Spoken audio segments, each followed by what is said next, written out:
trust is in you. Agent of days, my trust is in you. I am that I am, God. My trust is in you. Frères et sœurs de l'émission, la manne du ciel. La manne jaillit toujours abondamment du ciel et nous donne la vie de nos seigneurs de gloire. Le Tout-Puissant, celui qui était, qui est et qui vient. Et il nous a créés à son image pour qu'on sache que c'est lui le Dieu de gloire et qu'il ne nous laissera jamais tomber. Il est Abba Père. Tout lui est possible. Et il veut qu'on fasse sa volonté et non notre volonté. C'est-à-dire chercher et trouver l'arbre de la vie qui est au milieu du jardin,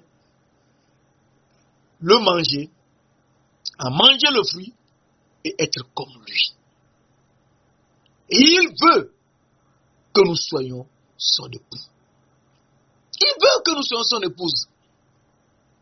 Cette émission que nous présentons, la troisième partie, Dieu, notre Créateur, est notre époux. Et cela nous permet de nous situer pour bien réfléchir. Comment faire pour être véritablement son épouse? Parce que Dieu ne peut pas descendre des cieux sur cette terre, se faire gifler, se faire gifler. On a craché sur lui, on l'a frappé, on l'a giflé. Dieu de gloire, ce n'est pas pour de l'amusement. Il a fait parce qu'il nous faut quelque chose de très important. Cette émission est présentée par le serviteur Jules Komla Sossou de l'église missionnaire Philadelphie de Christ à Lomé au Togo. Et nous présentons cette partie aujourd'hui afin qu'on sache comment faire pour être l'épouse de notre Créateur. Alors, résumons rapidement que Dieu est notre Créateur. Dieu le Père est notre Créateur.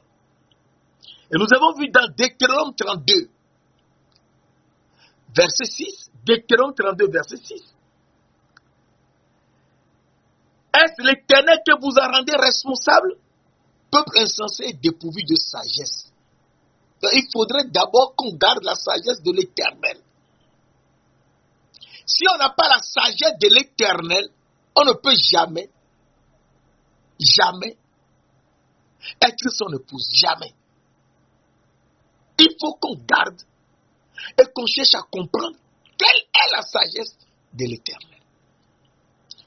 Peuple dépourvu de sagesse, l'Éternel n'est-il pas ton Père et ton Créateur?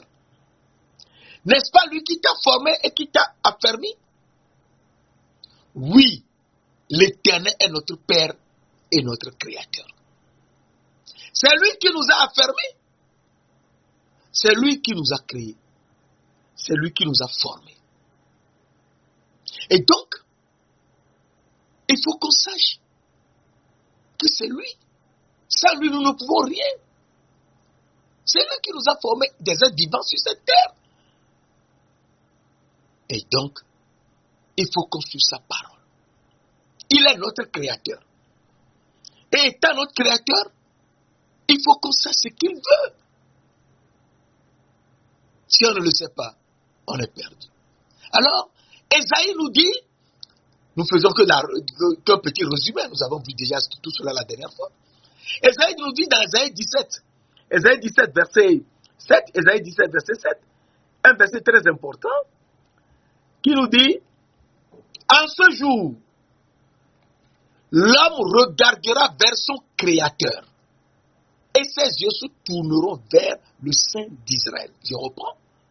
En ce jour, l'homme regardera vers son Créateur, et ses yeux se tourneront vers le Saint d'Israël. Donc, notre Créateur est le Saint d'Israël.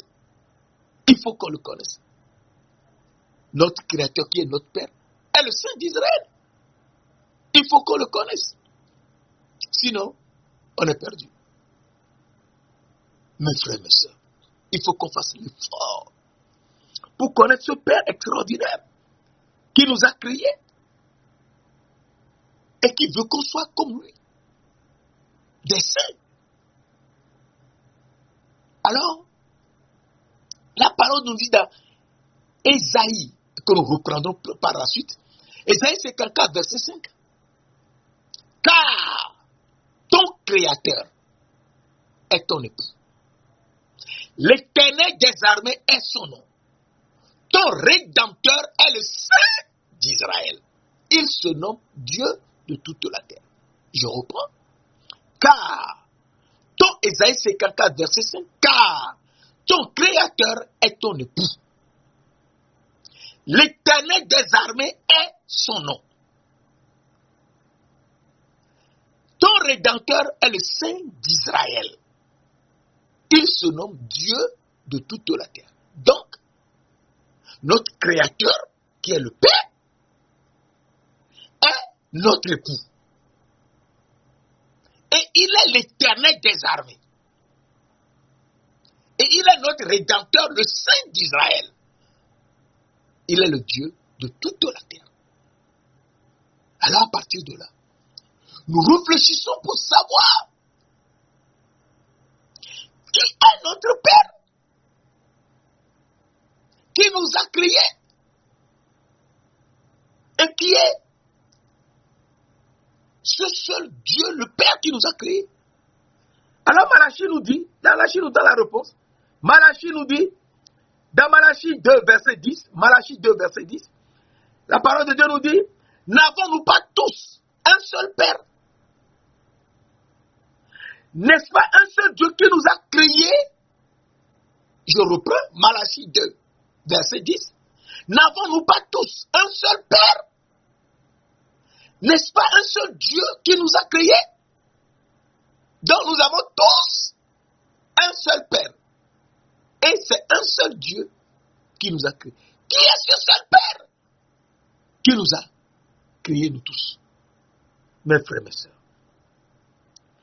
il faut construire la parole pour savoir comment faire pour être dans la pensée de Dieu, avoir sa révélation et marcher en tant que bon serviteur et un bon prophète. C'est ça. Amos 3, verset 7. Alors, 1 Corinthiens 8, verset 6 nous dit, 1 Corinthiens 8, verset 6 nous dit, néanmoins, pour nous, il n'y a qu'un seul Dieu, le Père. Néanmoins, pour nous, il n'y a qu'un seul Dieu, le Père, de qui viennent toutes choses, et un seul Seigneur Jésus-Christ. Alors je reprends. Néanmoins, pour nous, il n'y a qu'un seul Dieu, le Père, de qui viennent toutes choses et pour qui nous sommes. Et un seul Seigneur Jésus-Christ, par qui sont toutes choses et par qui nous sommes. Alors, nous comprenons que le seul Dieu, le Père, pour qui sont toutes choses, de qui viennent toutes choses et pour qui nous sommes, est le seul Seigneur Jésus-Christ. Il est le seul Seigneur Jésus-Christ, par qui sont toutes choses et par qui nous sommes. Et donc, nous devons comprendre que sans Jésus-Christ, nous ne sommes rien. Par qui sont toutes choses et par qui nous sommes. Alors, à partir de là, nous réfléchissons pour savoir comment faire pour rester avec le seul Seigneur Jésus-Christ, par qui sont toutes choses et par qui nous sommes. Et le seul Dieu le Père, de qui viennent toutes choses et pour qui nous sommes. Qui est ce seul Seigneur Jésus-Christ et qui est ce seul Dieu, le Père? Alors, quand on réfléchit bien et qu'on suit la parole de Dieu, on comprend quelque chose d'extraordinaire. Et ce qu'on comprend, c'est que le seul Père qui est Dieu et le seul Seigneur Jésus-Christ est le seul Esprit. C'est lui le seul Esprit. Donc, l'Esprit est Dieu le Père et l'Esprit est Jésus-Christ, oui. Alors, ici, il faut qu'on fasse très attention et très doucement. Parce que la parole est extraordinaire. Et ce n'est qu'à travers elle que nous pouvons comprendre qui nous sommes. Qu'est-ce que Dieu veut en nous amenant sur cette terre? En nous soufflant, nous, des âmes visibles, des âmes invisibles dans la poussière de la terre, et que nous étions devenus des êtres vivants, ayant un corps. Et il veut qu'on ait son esprit pour être des âmes, des êtres vivants, et des corps, et donc des esprits. Alors, Éphésiens 4, verset 4 à 6 nous dit, Éphésiens 4, verset 4 à 6 nous dit, il y a un seul corps et un seul esprit. Un seul esprit, un seul corps. Comme aussi vous avez été appelés à une seule espérance par votre vocation. Verset 5, Éphésiens 4, verset 5. Il y a un seul Seigneur, Jésus-Christ. Une seule foi, la foi en Jésus-Christ seul. En Jésus-Christ. La foi en Jésus-Christ, c'est-à-dire la foi en Christ seul. Et un seul baptême. Verset 6. Il y a un seul Dieu, le Père, de tous, qui est au-dessus de tous, et parmi tous, et en tous. Je reprends. Éphésiens 4, verset 4 à 6. Il y a un seul corps et un seul esprit. Un seul esprit. Il n'y en a pas deux. C'est un seul. Et ce seul esprit est le seul Seigneur. Et ce seul esprit est le seul Dieu le Père. Alors, il faut qu'on comprenne que l'esprit, c'est Dieu. Et l'esprit, c'est Jésus-Christ lui-même. Et il faut faire très attention parce que les gens qui dessinent des oiseaux dans les églises, c'est des erreurs. Dieu est esprit. Dieu n'est pas un oiseau. Il faut qu'on fasse très attention. Parce que c'est des blasphèmes contre l'esprit de Dieu. C'est-à-dire contre Dieu et contre Jésus-Christ. Et celui qui blasphème contre l'esprit, cela ne lui sera pas pardonné. Ni dans ce siècle, ni dans le siècle à venir. C'est très important. Ce n'est pas question, je connais la Bible. Il faut faire très attention de ne pas outrailler l'esprit de Dieu. De ne pas blasphémer contre le Saint-Esprit. Alors, Jean 4, verset 24 nous dit, Jean 4, verset 24, Dieu est esprit. Je reprends. Jean 4, verset 24, Dieu, le Tout-Puissant, est esprit. Dieu est esprit, Comment peut-on dessiner Dieu en tant que petit oiseau? Soyons sérieux quand même. Dieu est esprit. Il faut que ceux qui l'adorent en esprit, petit cœur, et en vérité. Dieu est esprit. Grand D, grand E. C'est Dieu est esprit. Dieu le Père est donc l'esprit. Dieu le Père est esprit. Et donc il faut faire très attention quand on dit Dieu est esprit. L'esprit, c'est Dieu. C'est très important. Et donc Genèse 1, verset 1 qui nous dit, au commencement, Dieu créa les cieux et la terre.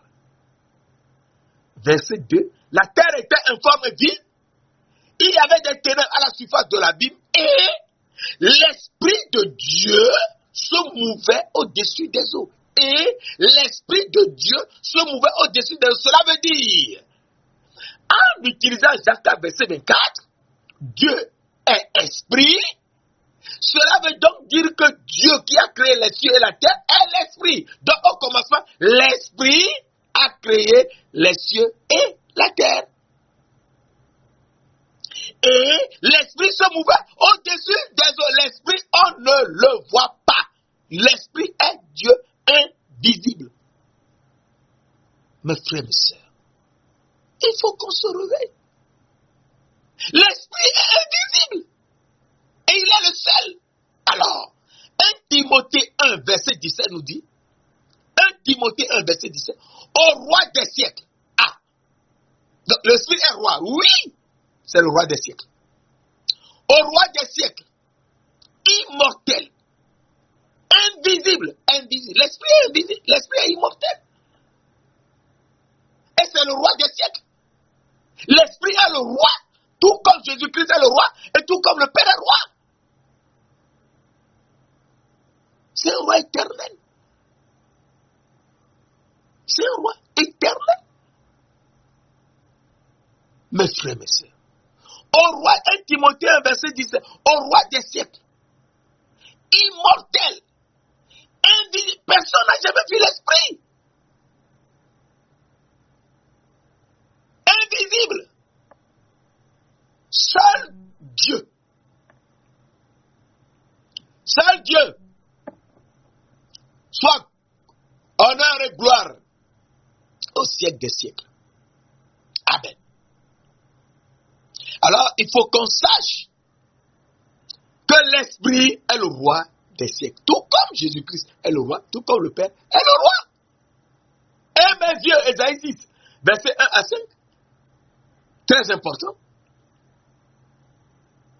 L'année de la mort du roi Odias, je vis le Seigneur assis sur un trône très élevé, un trône en saphir très élevé.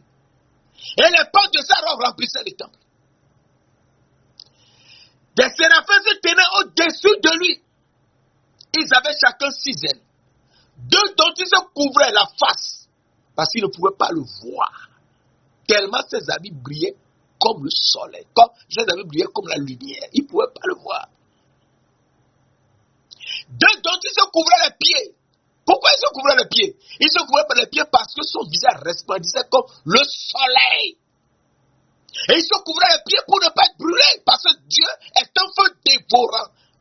Dieu, notre Dieu, il est un feu dévorant.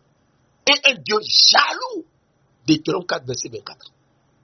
Alors, ils étaient très en haut, très loin, et criaient, Saint, Saint, Saint est l'Éternel des armées. Toute la terre est remplie de sa gloire. Verset 7. Et mes yeux ont vu le roi grand terre, l'Éternel des armées. Mes frères, mes sœurs, l'Éternel des armées est le roi grand terre. Et donc, c'est le roi des siècles. Oui, c'est l'Esprit. C'est le roi des siècles. Immortel. Invisible. Tu ne le vois pas, comment tu peux même le faire mourir. Immortel. Invisible. Seul Dieu. C'est lui seul qui est Dieu. Soit gloire et honneur au siècle des siècles. Amen. Et donc, nous comprenons que le seul Dieu, c'est l'Esprit. Le seul Dieu, c'est le Seigneur Jésus-Christ. Le seul Dieu, c'est Dieu le Père. Et donc, c'est lui qui nous a créés, oui, car ton créateur est ton époux. C'est lui, le créateur. C'est ça. Il est le seul Père et le seul Dieu qui nous a créés. Malachie 2, verset 10. Et donc, il faudrait, si c'est le Dieu, le Père, qui nous a créés, eh bien, Jésus-Christ aussi nous a créés. Oui! Puisqu'il est saint, le Père est saint. Jean 17, verset 11.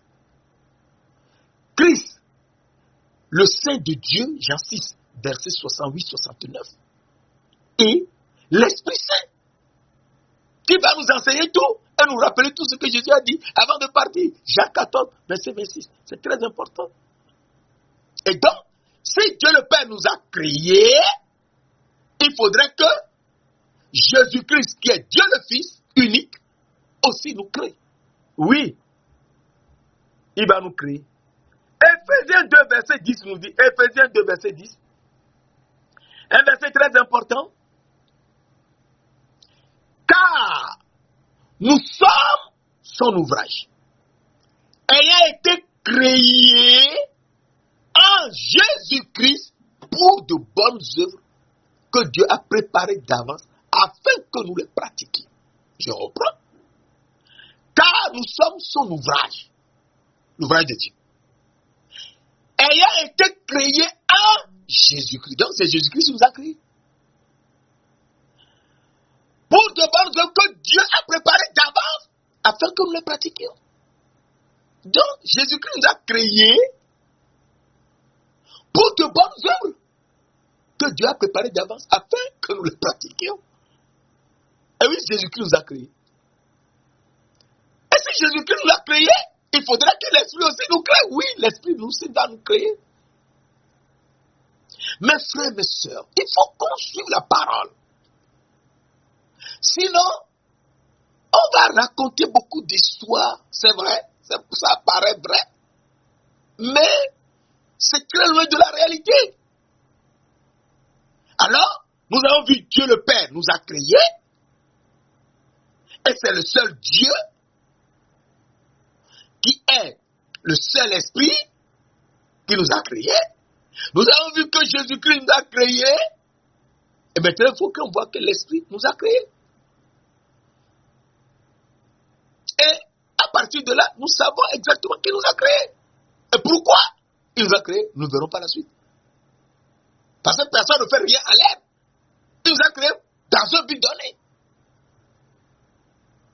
C'est clair que c'est un but donné. Alors, Job 33, verset 4 nous dit, Job 33, verset 4 nous dit, l'Esprit de Dieu m'a créé. Ah. L'Esprit de Dieu qui se mouvait au-dessus des eaux. L'Esprit de Dieu qui a créé les cieux et la terre. Qui se mouvait au-dessus des eaux. Job 33, verset 4 nous dit, l'Esprit de Dieu m'a créé. Le souffle du Tout-Puissant m'anime. Et donc, Dieu le Père m'a créé, nous a créé.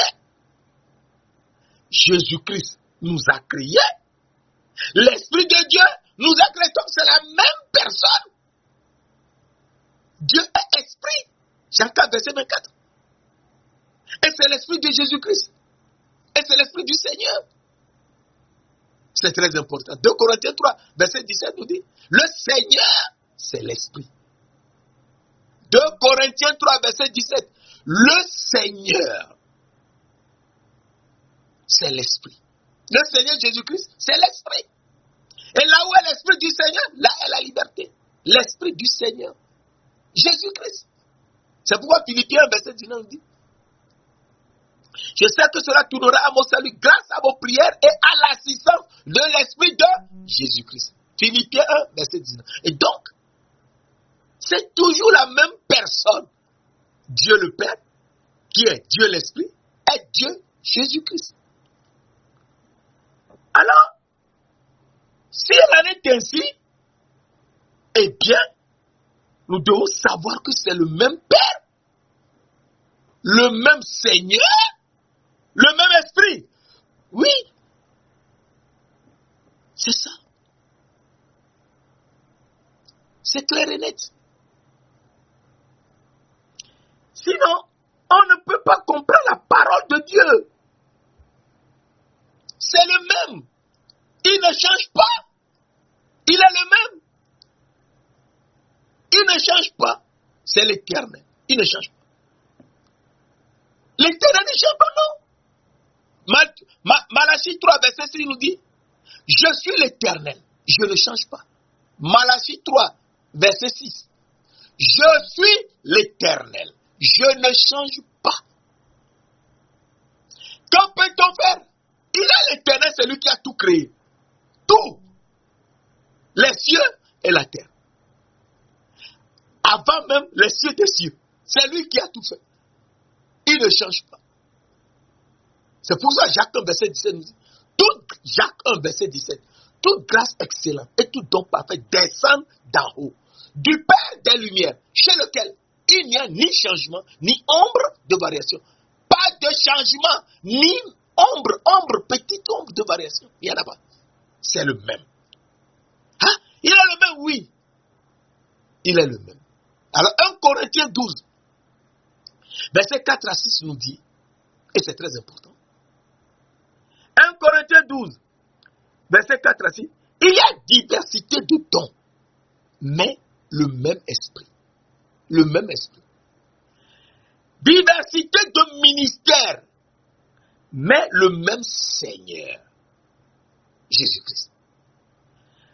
Diversité verset 6. Diversité d'opérations, mais le même Dieu qui opère tout et en tous. Alors je reprends 1 Corinthiens 12, verset 4 à 6. Il y a diversité de dons, mais le même esprit. Le même. C'est lui le même. Il n'y en a pas deux. Le même esprit. Diversité de ministères, mais le même Seigneur Jésus-Christ. Diversité d'opérations, mais le même Dieu le Père, qui opère tout en tous. C'est le même. Il ne change pas.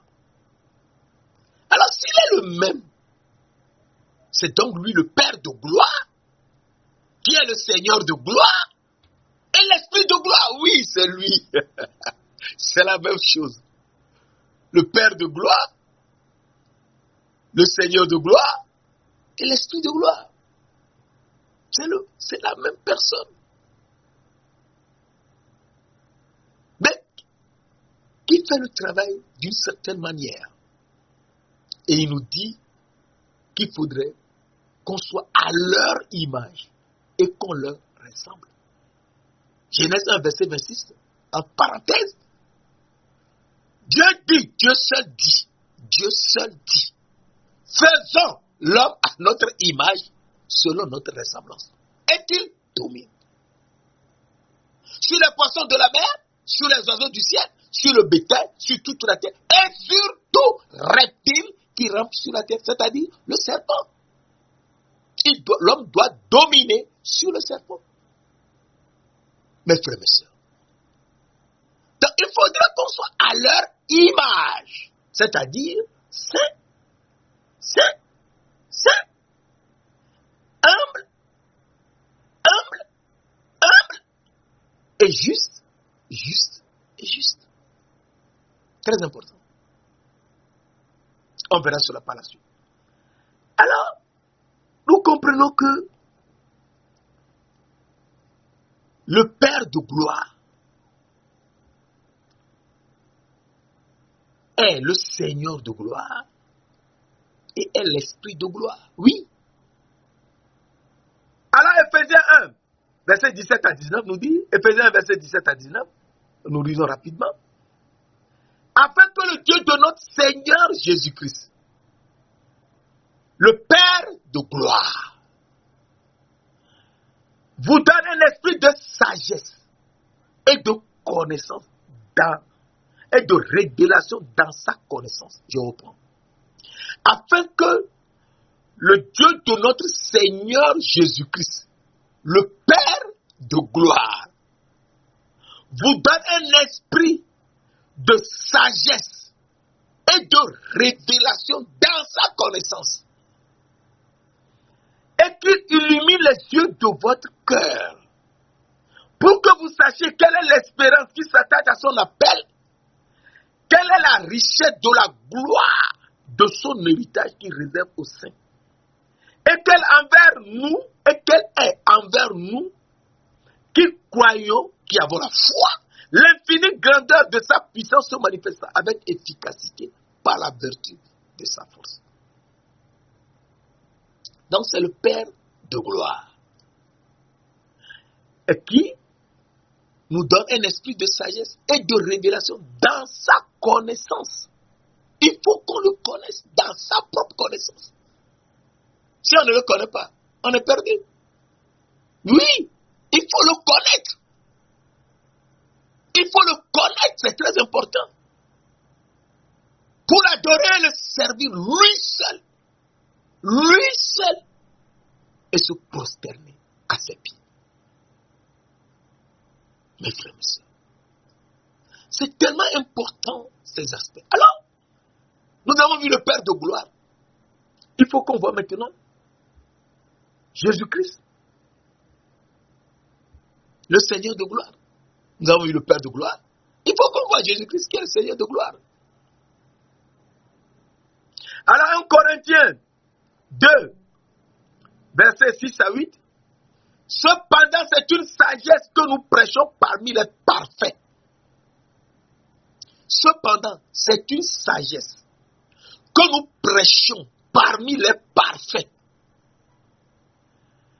Sagesse qui n'est pas de ce siècle, ni des chefs de ce siècle qui vont être anéantis. 1 Corinthiens 2, verset 6 à 8, que je suis en train de lire, je suis sur le verset 6. Nous prêchons une sagesse, c'est une sagesse que nous prêchons parmi les parfaits. Pas parmi les gens bons, mais parmi les parfaits. Sagesse qui n'est pas de ce siècle, ni des chefs de ce siècle qui vont être anéantis. Verset 7. Nous prêchons la sagesse de Dieu, mystérieuse et cachée, avant les siècles, que Dieu avant les siècles avait destiné pour notre gloire. Cette sagesse que Dieu nous révèle, c'est destiné pour notre gloire.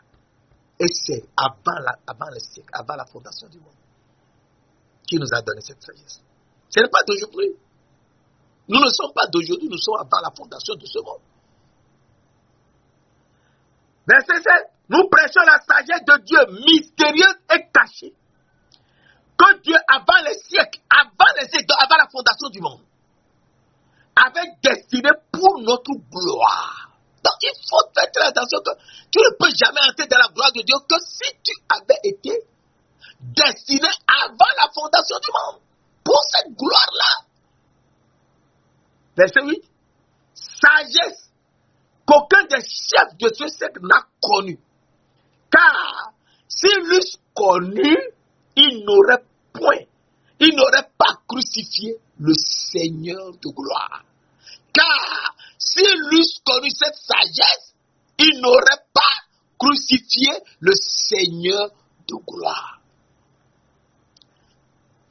Donc, c'est le Seigneur de gloire qu'on a crucifié. Jésus-Christ a été crucifié. C'est lui le Seigneur de gloire. Oui, c'est lui le Seigneur de gloire. Le Seigneur de gloire a été crucifié. Oui, il a été crucifié. Et donc, nous avons vu le Père de gloire dans Éphésiens 1, verset 17 à 19. Nous avons vu Jésus-Christ, le Seigneur de gloire qui a été crucifié dans 1 Corinthiens 2, verset 6 à 8. Eh bien, on verra maintenant que l'Esprit de gloire aussi, et l'Esprit de gloire qui est l'Esprit de Dieu, qui nous a créés. Alors nous lisons rapidement. C'est 1 Pierre 4, verset 14, 1 Pierre 4, verset 14.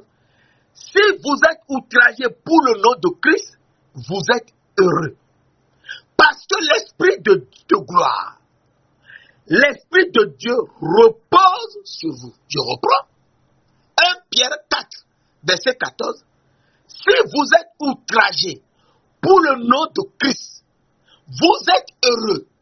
Parce que l'Esprit de gloire, l'Esprit de Dieu repose sur vous. Et donc, l'Esprit de Dieu est l'Esprit de gloire.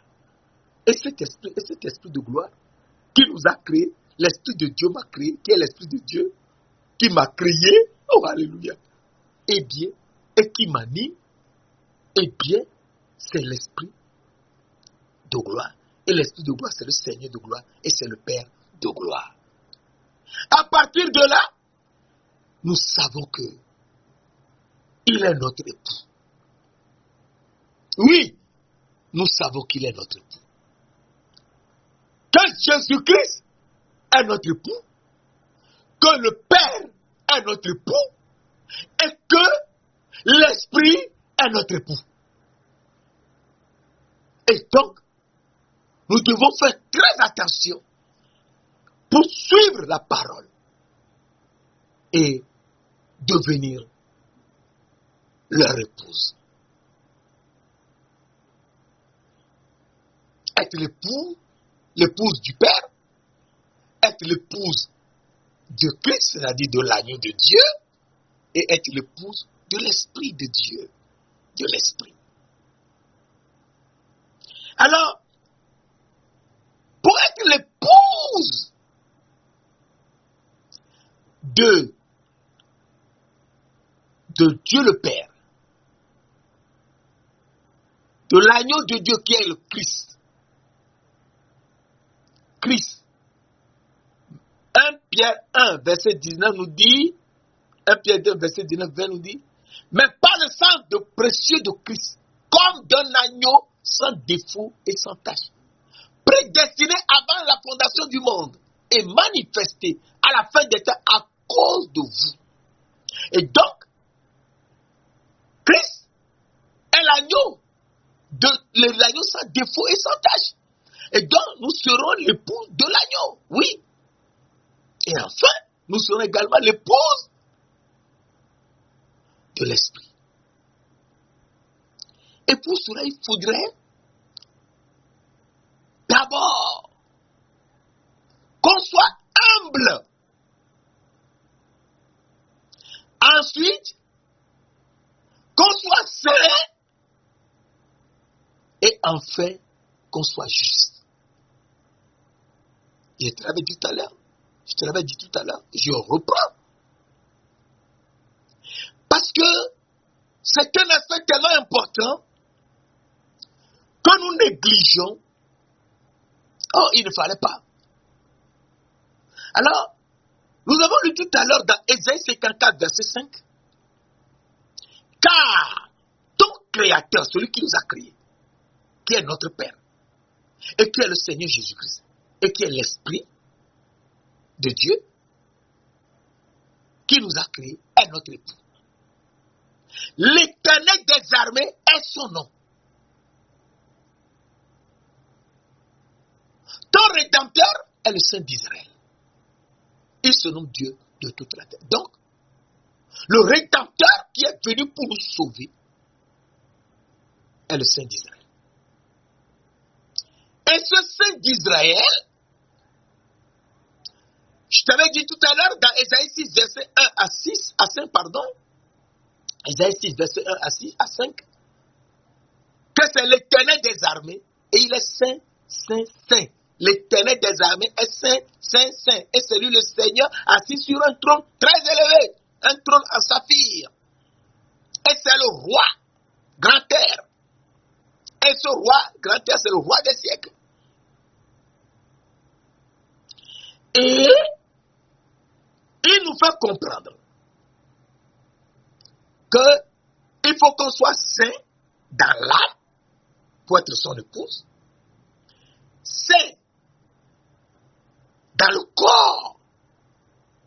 l'épouse de l'agneau, qui est le Christ, et saint dans l'esprit pour être l'épouse de l'esprit. Et donc, nous devons comprendre comment Dieu, l'Éternel des armées, qui est le roi, est saint, saint, saint. Et il veut qu'on soit à leur image. Genèse 1, verset 26. Alors, la parole de Dieu nous dit, nous montre que le Père, le Créateur, est saint. Jean 17, verset 11 nous dit, Jean 17, verset 11 nous dit, je sais, Jean 17, verset 11, je ne suis plus dans le monde, eux ils sont dans le monde. Je ne suis plus, c'est Jésus-Christ qui parle, je ne suis plus dans le monde, eux ils sont dans le monde. Père Saint, garde en ton nom ce que tu m'as donné, afin qu'ils soient un comme nous. Si on est un avec quelqu'un, on est son épouse. Un avec quelqu'un, c'est être son épouse. Et c'est très important. Mes frères, mes soeurs, c'est très important. Être un avec quelqu'un, le Père Créateur, si on est un avec lui, on est son épouse. Mais peut-être que tu vas un peu douter. Je te montre un verset très important dans Matthieu 19, verset 4 à 6. Matthieu 19, verset 4 à 6. Jésus répondit, n'avez-vous pas lu que le Créateur, au commencement, fit l'homme et la femme. Genèse 1, verset 27. Qu'au commencement, le Créateur, le Père Créateur, fit l'homme et la femme. Et qui dit, verset 5, et qui dit, c'est pourquoi l'homme quittera son père et sa mère, et s'attachera à sa femme, et les deux deviendront une seule chair. Donc, ils sont un, une seule chair. Les deux deviendront une seule chair, donc ils sont un. Verset 6, ainsi ils ne sont plus deux, mais ils sont une seule chair, ils sont un. Que l'homme donc ne sépare pas ce que Dieu a joint. Et donc, le Père Saint veut qu'on soit un comme ils sont, comme eux, Jésus et le Père sont un. Moi et le Père, nous sommes un. Jean 10, verset 30. Et donc, le Père Saint est notre époux. Ah oui? Puisque nous devons être un avec lui. Il est notre époux. Alors, le Fils aussi, alors le Fils qui est l'agneau, qu'est-ce qu'il va nous faire? Alors nous lisons dans Jean 6. Jean 6, verset 68-69. Jean 6, verset 68-69. Un verset très important qui nous permet de nous situer. Très important. Jean 6, verset 68-69. Simon-Pierre lui répondit à Jésus, Seigneur, à qui irons-nous? Tu as les paroles de la vie éternelle. Donc, Pierre veut aller dans la vie éternelle. Il ne veut pas être riche sur cette terre, qu'on parle de lui, qu'on dise qu'il est puissant, qu'il est très riche, il est milliardaire. Non, il veut aller dans la vie éternelle. C'est ça qui nous préoccupe, nous tous. Il veut aller dans la vie éternelle. Verset 69. Et continue. Et nous avons cru, et nous avons connu que tu es le Christ, le Saint de Dieu. Donc Christ est le Saint de Dieu. Christ c'est qui? Je te l'avais dit tout à l'heure, 1 Pierre 1, verset 19. Christ est l'agneau sans défaut et sans tache. Donc, Christ, le Saint de Dieu, c'est l'agneau sans défaut qui va faire un pacte pour nous entre les deux soirs. Qu'on va immoler entre les deux soirs pour nous rendre saints. Donc c'est l'agneau de Dieu qu'on va immoler entre les deux soirs pour nous faire la Pâque. Et on va manger son corps par la foi. Alors, nous comprenons que il faut qu'on fasse très attention que si Christ, l'agneau de Dieu sans défaut, tu ne manges pas son corps et que tu ne bois pas son sang, tu ne peux jamais aller dans les cieux. Jamais. Jamais. Alors, l'esprit, c'est qu'est-ce que la parole de Dieu nous concerne à l'esprit? Dans Jean 14, verset 26, la parole de Dieu nous dit, mais le consolateur, l'Esprit Saint, que le Père va envoyer en mon nom. Donc l'Esprit Saint sera Siloé, que le Père va envoyer en mon nom, vous enseignera toutes choses et vous rappellera tout ce que je vous ai dit. Donc ce n'est que l'Esprit Saint qui va nous enseigner toutes choses. Donc l'Esprit aussi est saint. Christ est saint. Le Père est saint. Et Christ est l'agneau et nous serons l'épouse de l'agneau, oui. Christ est l'agneau, nous serons l'épouse de l'agneau, tout comme nous serons l'épouse du Père, que nous avons vu dans Jean 17, verset 11. Père Saint, garde en ton nom ce que tu m'as donné à faire, qu'il soit un comme nous.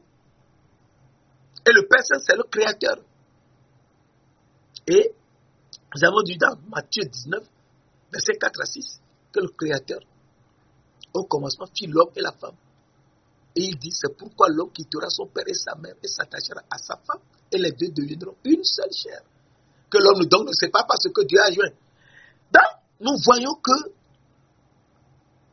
le Père est saint, il veut être notre époux. L'agneau est également saint.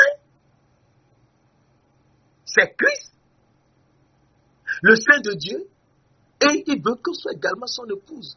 Oui. Alors, nous lisons dans Apocalypse 19, verset 7 à 9. Apocalypse 19, verset 7 à 9.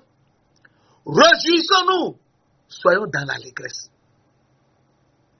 Et donnons-lui gloire, car les noces de l'agneau sont venues et son épouse s'est préparée. Et il lui a été donné de se revêtir d'un fin lin, éclatant et pur. Car le fin lin, ce sont les œuvres justes des saints. Ce sont les œuvres justes des saints. Et l'ange me dit, verset de l'ange me dit, écris ces choses. Heureux, écris, heureux, ceux qui sont appelés au festin de noces de l'agneau. Il me dit, ces paroles sont les véritables paroles de Dieu. Qui sont ceux-là qui sont l'épouse de l'agneau? Mes frères et sœurs, qui sont ceux-là? L'épouse de l'agneau. Il faut qu'on connaisse. Sinon on est perdu. L'épouse de l'agneau, il faut connaître. Alors, Apocalypse 21 nous dit, verset 2, et je vis descendre du ciel, d'auprès de Dieu, la ville sainte, la nouvelle Jérusalem, préparée comme une épouse qui s'est parée pour son époux. Donc l'épouse, c'est la ville sainte, la nouvelle Jérusalem qui descend du ciel.